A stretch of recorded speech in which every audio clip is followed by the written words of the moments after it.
कहानी एक ऐसे लड़के की है जो एक ऐसा रोबोट बनाने का सपना देखता है जो उसके गणित का होमवर्क कर सके। कहानी में एक बच्चा लोहे से बना एक एंथ्रोपोमोर्फिक रोबोट बनाता है। रोबोट अपने पेट पर डिस्प्ले स्क्रीन के माध्यम से संचार करता है। रोबोट के भौतिक निर्माण के बाद लड़के को पता चलता है कि रोबोट उसकी आज्ञाओं का जवाब नहीं देता है। बच्चा तब समझता है कि रोबोट को दिमाग की जरूरत है। इसके लिए उन्हें कोडिंग और डिजाइन एल्गोरिदम सीखने की जरूरत है। करम बेटे, कहाँ जा रहे हो? चलो पहले होमवर्क करो। मम्मी की आवाज सुनकर करम का मूड ऑफ हो गया। कहाँ वह बैट बॉल लेकर खेलने जा रहा था और कहाँ यह होमवर्क। मन ही मन उसे होमवर्क पर बहुत गुस्सा आया, पर मम्मी का हुक्म तो मानना ही था। बैट बॉल को उसने एक ओर पटका और बस्ता लेकर पढ़ने बैठ गया। उसने गणित की किताब से सवाल को कॉपी पर उतारा और उसे समझने की कोशिश करने लगा। लेकिन करम का सारा ध्यान तो खेल में रखा था, इसलिए उसे सवाल समझ में नहीं आया। वह सोचने लगा, काश कोई ऐसी मशीन होती जो सारा होमवर्क कर देती। देखते ही देखते करम कल्पना लोक में खो गया और जल्द ही उसे नींद ने आ घेरा। अभी कुछ ही दिन पहले करम ने किसी बाल पत्रिका में पढ़ा था, वैज्ञानिकों को ऐसे रोबोट बनाने में सफलता मिली है जो मनुष्य की तरह सभी काम करते हैं। वह समाचार याद आते ही उसके दिमाग में एक विचार कौंधा, क्यों न एक ऐसा रोबोट बनाया जाए जो उसका होमवर्क भी कर दे। यह सोचकर करम रोमांचित हो उठा। अपनी सोच को अमली जामा पहनाने के लिए उसने लाइब्रेरी की शरण ली। वहां पर उसने रोबोट से संबंधित ढेर सारी किताबें पढ़ीं। उन किताबों को पढ़ने के बाद उसे विश्वास हो गया कि वह भी एक रोबोट बना सकता है। फिर क्या था, उसने रोबोट बनाने के लिए सामान जुटाना शुरू कर किया। सबसे पहले करम ने अपना गुल्लक निकाला। गुल्लक में ज्यादा पैसे नहीं थे। उतने रुपयों से रोबोट बनाने का आधा सामान भी नहीं मिला।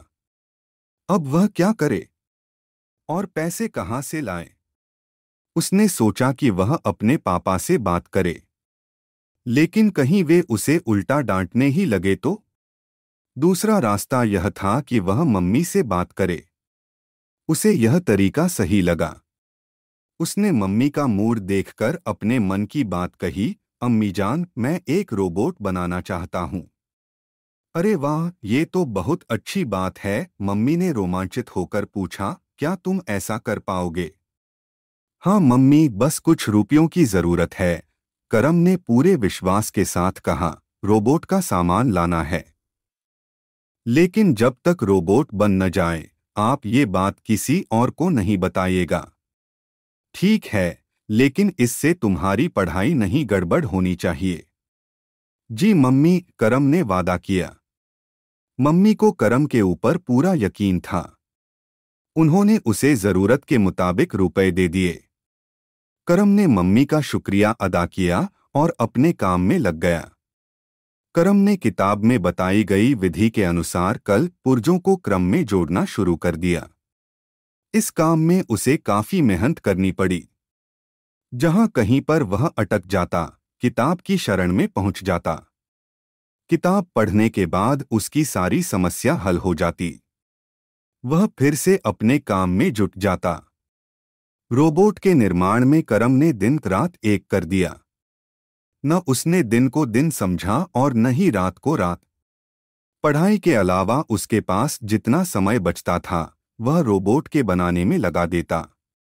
आखिर 2 महीने बाद करम की मेहनत रंग लाई। जी तोड़ मेहनत के बाद उसका रोबोट तैयार हो गया। देखने में वह बिल्कुल मशीनी मानव लगता था। अपनी इस सफलता पर करम फूला नहीं समाया। उसने अपने ही नाम पर रोबोट का नाम राजू रखा। जब उसने मम्मी पापा को अपना रोबोट दिखाया तो वे बहुत खुश हुए।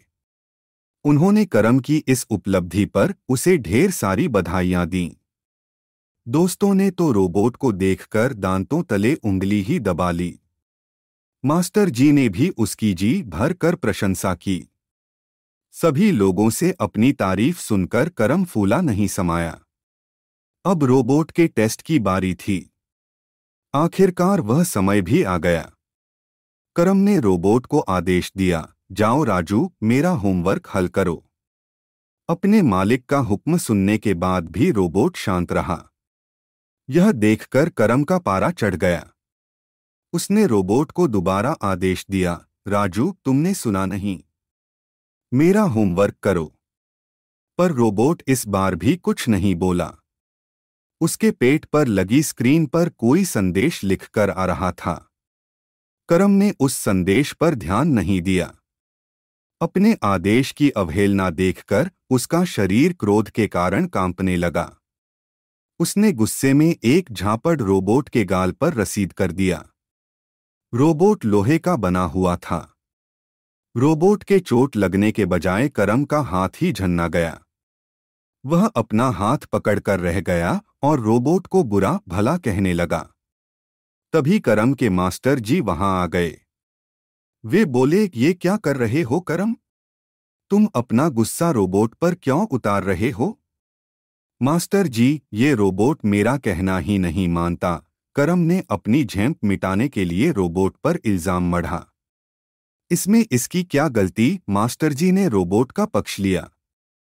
गलती क्यों नहीं है मास्टर जी? करम ने सवाल किया। मैंने आखिर इसे होमवर्क करने के लिए ही तो बनाया है। हाँ, पर तुमने सिर्फ एक लोहे का ढांचा बनाया है।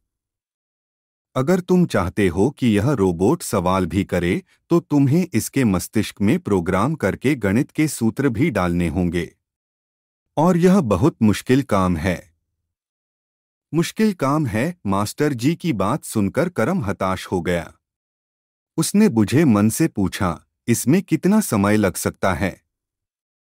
इसमें 2-3 साल भी लग सकता है।